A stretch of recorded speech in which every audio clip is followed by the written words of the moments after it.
How's it going? This is Hoiman, and today we're taking a look at the S.H.Figuarts Gokai Red figure.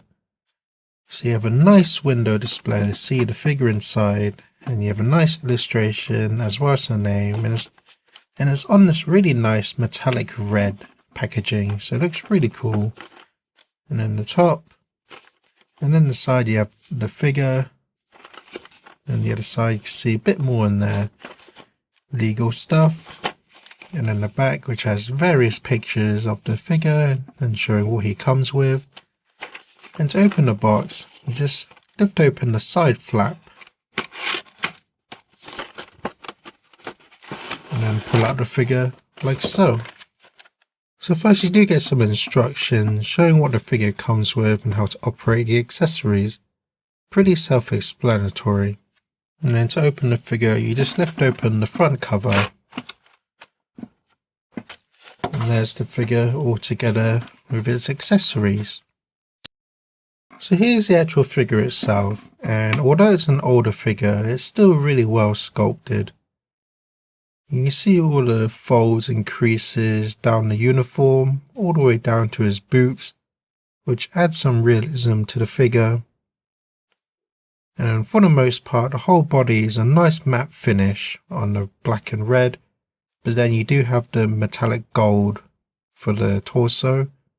And for the helmet itself, it's a nice glossy finish, so it really stands out from the figure. And then you can see the logo on the forehead, which is nicely sculpted and nicely painted. Down to the gold around the helmet. It's really nice and clean, and I really can't really spot any paint flaws overall. So for articulation, the neck is on a double ball joint, so you can look down that much, you can look up that much, you can look up that much, but because of the solid piece of the collar, it's a bit restricting. You can tilt his head side to side as well as twist.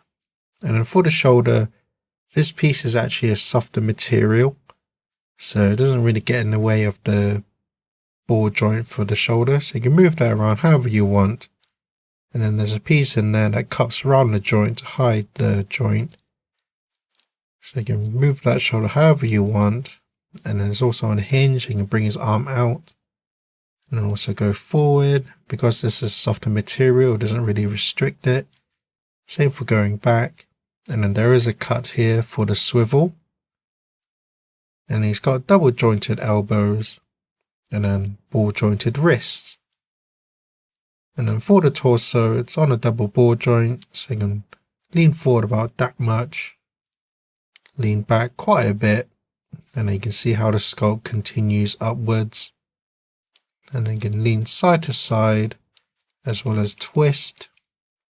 And then these bits are softer material, so it allows for movement from the hinge joints. And this is probably my only complaint with the figure, is that the hips are really loose. And it was like this when I got him out of the packaging, so it's a bit unfortunate there, but I'm not too sure if it's affecting all the figures in general or if it's just this one, so that's just something to point out. But in any case, it is drop down method of the ball hinge, so you can pull down the leg like so, and then you can really kick forward and then kick back, and it's also on a swivel.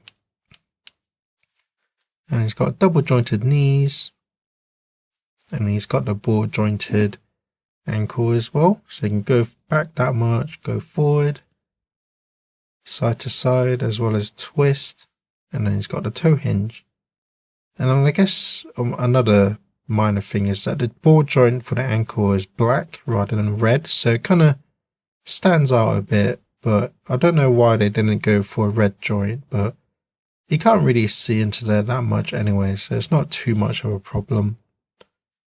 So all in all, he has all the articulation you'd expect a Figuarts figure to have, and because of his design and some engineering for the softer material, he has a lot of range of motion in his articulation.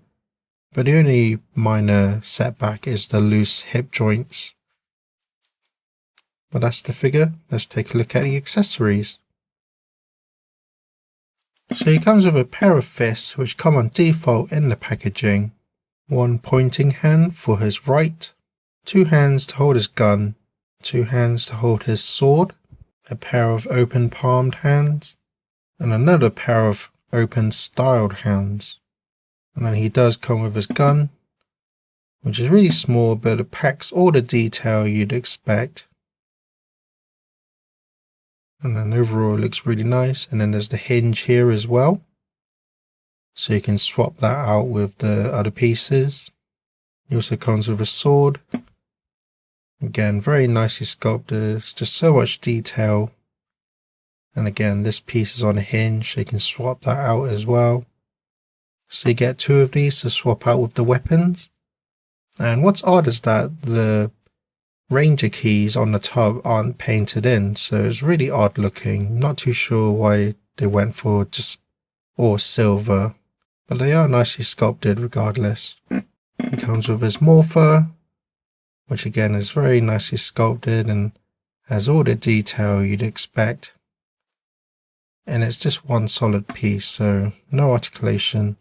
And then you also get 1 red Ranger key, which is again nicely sculpted, and that can be slotted into the morpher like so.